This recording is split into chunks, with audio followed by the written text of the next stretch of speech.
do I mean with weird stat guys? This is going to be a roster of guys that hold the career or single season record in some sort of off the beaten path statistic.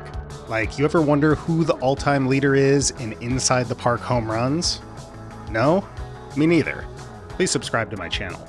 It's old-timer Jesse Burkett, who I didn't put on this roster, but his record is typical of these type of weird stats. While some of these guys accomplish these feats via a unique skill or deficiency, many of them are the beneficiaries or victims of circumstance. In Burkett's time, ballpark dimensions were insane. Burkett played several years for the Cardinals at Robison Field, where the dimensions were rumored to be 500 feet to center and 470 feet to left, with left center reaching 520 feet.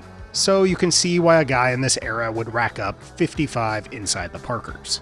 But as I said, Burkett didn't make this roster. So who did? At first base, we've got the guy who holds the most unbreakable record on this list, the namesake for this channel, the game-winning RBI. It's Keith Hernandez, of course, who is the undisputed master of the game-winning RBI, holding the all-time record with 129 and the single-season record with 24 in 1985. Why is this so impossible to break? Because it was a stat so stupid that they just stopped keeping track of it after 1988. The stat only existed from 1980 to 1988, and it was pretty much despised and misunderstood for the entirety of its brief run. Players hated it, and fans did not understand it. Yet, it was in the box score for 9 seasons, and you'd often see it touted on the back of baseball cards, like here marking the significant date when Jose Canseco recorded his first game-winning RBI. That must have been a very special 420 celebration in the Bay Area that year. If you were baseball conscious in these years, you'd be looking at the box scores like this, trying to figure out how the hell this guy or that guy deserved this important sounding accolade. So what was it? Well, it was basically an attempt to create a pitcher win type of stat, but for a hitter. So whoever knocked in the run that gave his team a lead that was never relinquished would be given the game-winning RBI. Some of these are obvious, like this one of the last game-winning RBIs ever recorded. But most would go something like this. May 15th, 1985. Keith Hernandez hits a first inning sac fly to put the Mets up 1-0. Then the Mets go up 2-0, then 2-1, then 4-1, then 4-2, then the Astros pull within 1 at 4-3, and the game ends 5-3. That sacrifice fly in the first is the game-winning RBI. Pretty pointless and stupid, right? So we've got Keith at first. At catcher, we're going to go with the guy who holds the all-time record for catcher framing. This is a Fangraphs stat that has only existed since 2008. It might be the least weird stat on this roster, as everyone today knows about the value of pitch framing. But do you know who holds the all-time record in framing runs, or FRM as it's called on the site? It's Russell Martin, the pitch framing GOAT. Now, what does this stat measure exactly? Tells you how many runs a catcher saves by getting called strikes on pitches that are borderline of, or even clearly outside of, the strike zone. This is a stat that will obviously go the way of the game-winning RBI as soon as we get the robo-umps. But for a beautiful moment in time, Russell Martin created a lot of pitch framing value. At second base, we're going to go with a guy who is the all-time single-season leader in clutch. This is a stat that obviously tries to quantify a player's clutchness, a goal people have had since the existence of baseball stats. For most of baseball's history, RBIs were considered the stat that indicated a guy's clutchness, which is why RBIs correlated with MVP voting. And as we already discussed, we had the quixotic game-winning RBI.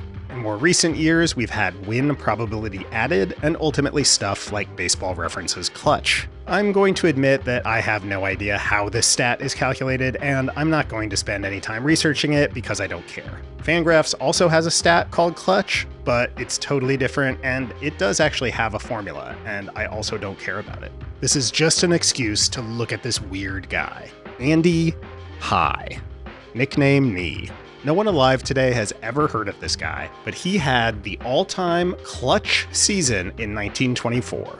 Again, I don't know how this stat's calculated, but it is interesting to me to look at this guy's splits see how over the top his numbers were in high leverage situations that year. Now, most hitters' numbers tick up with runners on base, runners in scoring position, etc. Pitchers are under more pressure, pitching from the stretch, worried about base runners, more likely to make mistakes and miss their spots, or to challenge a hitter. This could also be partially due to the fact that bad pitchers give up more base runners, and of course, hitters hit better against bad pitchers. But this is pretty outrageous. He was a mediocre player who did this for his career, but in 1924, he went off, and primarily went off in situations that trigger our clutch perceiving synapses. With runners in scoring position in 122 plate appearances, he did this. In late and close situations in 101 plate appearances, he did this. And in high leverage situations in 108 plate appearances, he did this. But in low leverage situations in 251 plate appearances, he was terrible.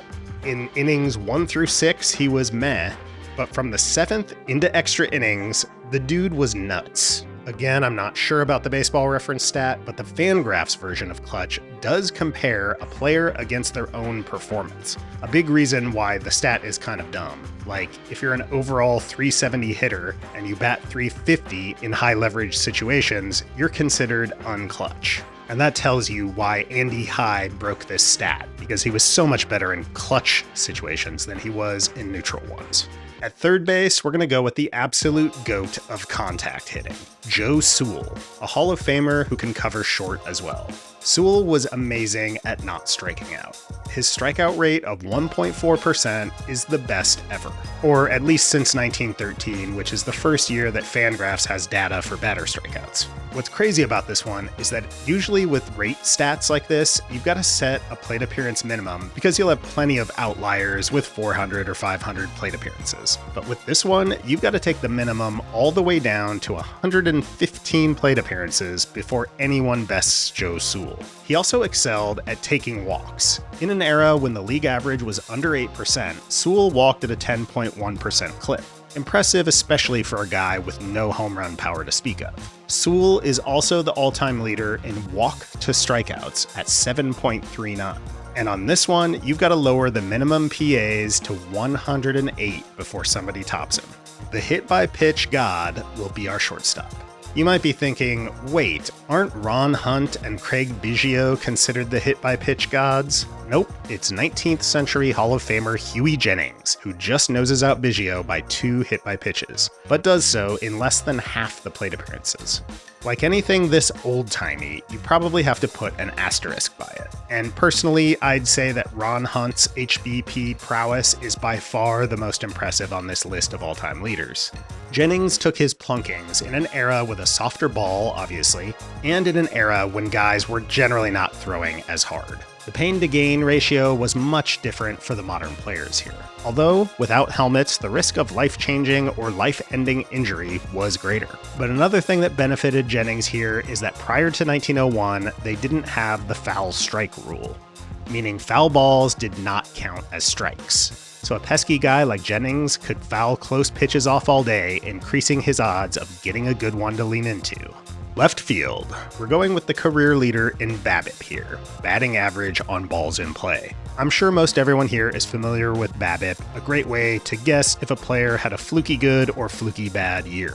Since batting average on balls in play usually equalizes to around 290 to 300 over time, a guy who has an unusually high one, which leads to an outlier overall slash line, is someone who is a good bet to regress back. However, there are guys who have BABIP skill. These tend to be one of 3 types of guys: fast guys, elite hitters, or hard hitters. Fast guys goes without saying, they get more infield hits, raising their batting average on balls in play. Then you have elite batting average hitters in the Boggs Gwynn mold. Then there's guys like Aaron Judge, who absolutely murders the baseball when he makes contact, leading to more hits on balls in play. And I guess there's a 4th type of guy, which is the dead ball era guy. Most of the all-time leaders in this stat are dead ballers. Averages in general were just way higher due to all sorts of things, including fielders not being as good due to primitive glove design or poor field quality. And not surprisingly, the top BABIP dog is Ty Cobb. But we're going to count out the dead ball era here. And I'm going to goose this just a bit. Sure, we goose them a little bit. And only look at players whose debut year was in the live ball era. They're goosed, okay? Otherwise, it would be Rogers Hornsby at number 1. Instead, it's Brandon Marsh. Yeah, Brandon Marsh has a career 371 BABIP. Kind of surprising as he's not particularly fast, ranking pretty middle of the road in home to first speed. Marsh is about as far from Bogsian as you can get. He strikes out a ton. But Marsh does hit the ball hard when he occasionally does make contact with it. He has an above average hard hit rate, line drive rate, and exit velocity.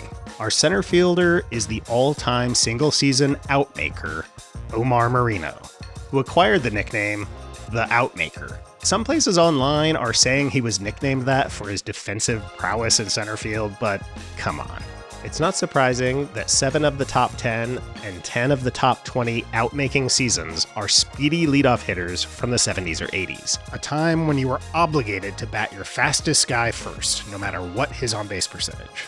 In 1980, Moreno on-based .306 while accruing a league-leading 745 plate appearances. He was also caught stealing 33 times, grounded into 9 double plays, and had 10 sacrifices, leading to 560 total outs made, the most ever in a season. He was still worth 1.5 WAR though, due to his good outfield defense and his excellent base running. He stole 96 bases. In right, we're going to take the all-time leader in RDP, or runs from avoiding double plays, a stat on Baseball Reference that measures how much better than average a player is at avoiding double plays when hitting a grounder in a possible double play situation. And the all-time leader should come as no shock. It's Ichiro. He's got everything you want to avoid getting doubled up. He's a lefty slap hitter who gets out of the box super quick and has excellent foot speed. DH. From best at avoiding double plays to worst, Albert Pujols is the all-time leader in grounding into double plays with 426, blowing past the number 2, which is Miguel Cabrera. However, Miggy is slightly worse in the RDP stat than Albert, I guess due to Miggy having fewer ABs with a runner at first and less than 2 out. But worse than both of them in RDP is Schnoz, Ernie Lombardi, who grounded into 261 double plays in about half the at-bats of Pujols. Rotation. Our ace is an Inner Circle Hall of Famer who also happens to be the all-time MLB leader in balks. Steve Carlton balked a whopping 90 times in his career. That's twice as much as the number 2 guy. Carlton had a pretty controversial pickoff move, as you can see in this clip from the 1980 World Series here, where he is stepping halfway between first and home. Carlton only had 4 balks through his first 9 seasons though. But then it appears that the league made the calling of balks a priority. The number of balks doubled from 1973 to 1974. I'm guessing that this had to do with the league-wide offensive decline that peaked with the year of the pitcher in 1968, but also dipped again in 72, leading to the American League to institute the DH in 73. The majority of this balk increase was in the National League, though, with that number nearly tripling from 73 to 74 and leading to a nearly 30% increase in stolen bases. This was the first time the National League would crack 1,000 steals since the dead ball era. 74 also happened to be the year Lou Brock broke the stolen base record. Next, we'll add the pitcher who holds the all-time mark for hit batsmen. It's an old-timer who you could say had both good and bad timing. Had Gus Weiing started his career a decade earlier, he would have had a much better looking career. Prior to 1884 in the American Association and 1887 in the National League, a hit batter did not receive first base. It was merely a ball. And Weiing was the epitome of an effectively wild hurler at the start of his career, consistently among the league leaders in hit batters and wild pitches. Yet he was one of the top pitchers in baseball from 1887 to 1892, putting up these numbers. He was a 30-game winner 3 consecutive seasons. But then came the bad timing for Weiing. In 1893, they got rid of the pitcher's box, 50 feet from home, and created the mound, 60 feet 6 inches from home. Weiing's career derailed immediately, with his ERA ticking up 2 whole runs. This is how his final 8 seasons went. It's sort of like the silent era movie star who couldn't transition to talkies. If his career had started a decade earlier, he could have been a Hall of Famer in the Tim Keefe mold, a real pitcher's box merchant. Alas, he is only memorable for his prolific beaning ability and his distinction as the last MLB pitcher to play without a glove. Like seemingly every old-timey ball player, rubber-winged Gus was a hot mess. Sort of a poor man's Rube Waddell, Wang got into many a drunken escapade, leading to ejections and arrests, including a notable one when he decided to get in a bullpen session in a Brooklyn beer hall by throwing sandwiches at a mural on the ceiling. He was also arrested for stealing 2 pigeons from a Louisville pigeon show. Gus was apparently a, quote, pigeon fancier who superstitiously attributed his MLB success to his killing of a large green circus snake, which had escaped and eaten several of his prized birds.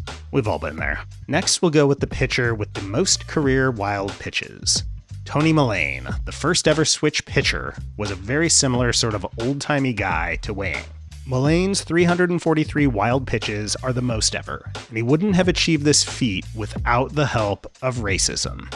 Mullane's high watermark in wild pitches came in 1884 for the Toledo Blue Stockings, whose catcher was Moses Fleetwood Walker in his first and only MLB season. Walker was one of the first black men to play in the majors. Mullane said that Walker was the best catcher he ever worked with, yet he so detested his skin color that he refused to pay attention to Walker's signals. This led to Mullane's 63 wild pitches that year. Walker was also credited with a league-leading 72 passed balls. Let's stick with some more wild, old-time ball player madness with the leader of 2 stats: dead ball home runs allowed and height.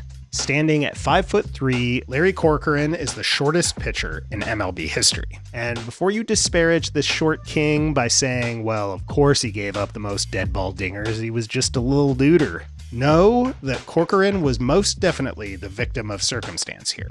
The majority of home runs that Corcoran surrendered in his career were in one year, 1884, when he gave up a league-leading 35. 1884 was an outlier season for MLB offense. There were 321 home runs in the National League in 1884, nearly tripling 1883's total of 124. And then in 1885, the league would fall back to 174 homers. Why? Well, in 1884, the Chicago White Stockings, these were actually the pre-Cub Cubs, changed the ground rules of their home park, Lakefront Park 2. Prior to 1884, a ball hit over the fence in Lakefront Park 2 was considered a ground rule double. This may seem strange, but it's because they were basically playing on a Little League field. The fences in left and right were 180 feet and 196 feet, respectively. Power alleys were 280 feet and 252 feet. And center was just 300 feet. The White Stockings hit a dead ball record 142 home runs as a team that year, with 4 guys breaking 20 homers, a feat which no one had ever done before. In what would make for an excellent lesson in median versus mean, the average National League team hit 40 home runs in 1884. This was more than every team but the White Stockings. Of course, as you can imagine, Chicago also led the league in home runs allowed, with their ace Corcoran setting the single-season dead ball era record for homers allowed. The White Stockings would then move to a new ballpark in 1885. The 127-pound Corcoran was an excellent hurler, though, with a career 2.36 ERA, who averaged 456 innings over a 5-year stretch, before his arm understandably gave out. Like our other 2 old-timey guys, Corcoran also got into plenty of intoxicated exploits, leading the team owner to hire the Pinkerton Detective Agency to follow him and his teammates around and document their inebriation. Okay, that's enough, old-timers. Let's take the pitcher who threw the most double play balls. It's Tommy John, who also holds the record for most eponymous surgical procedures. He benefited from 604 twin killings in his career. John was a sinker baller, and we don't have batted ball data for his career, except for his final 2 seasons in 88 and 89. Baseball Reference shows him with a 60.9 ground ball rate in those 2 seasons. We've got a 5-man rotation full of innings eaters already here, but I'm going to go ahead and tack on a few more starters because, these 50-foot pitcher's box guys might not cut it. So next I'll take the guy who holds the record for most hits allowed in a single season in the live ball era, Wilbur Wood. The 1973 White Sox had a thin pitching staff and decided to go with a 3-man rotation, relying especially on rubber-armed knuckleballer Wood to make 48 starts and pitch 359 innings. He finished with a 24-20 record, recorded 7.6 WAR, and allowed the live ball record 381 hits. Then I've got 2 guys who hold records for the worst single-season ERA. First, Les Sweetland, whose 7.71 ERA in 1930 is the worst ERA for a qualifying pitcher in the history of MLB. This is quite similar to Larry Corcoran's home run record in that 1930 was another outlier season in terms of offense. MLB had been getting more and more lively every year after the introduction of the live ball, and reached its peak in 1930 when the league batting average was .292, the highest ever in the live ball era. Poor old Les Sweetland was one of the biggest victims of the rabbit ball, going down in history with this unfortunate record. But, all things are relative, and Sweetland's 7.71 ERA is bad, but it really isn't the worst ERA when you consider that the league-wide ERA that season was 4.80, the worst in the live ball era. Sweetland's Phillies had an ERA of 6.71 as a team. So let's look instead at ERA+, which equalizes for era and ballpark, and keep in mind that a higher ERA+ is better.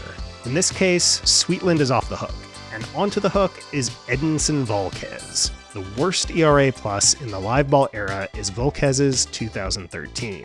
He posted a 5.71 ERA while pitching for the Padres and Dodgers, 2 teams with pitchers' parks.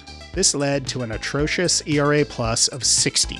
But Volquez would recover and have 2 solid years in 14 and 15. Turning to relievers, let's take the guy with the most blown saves in history.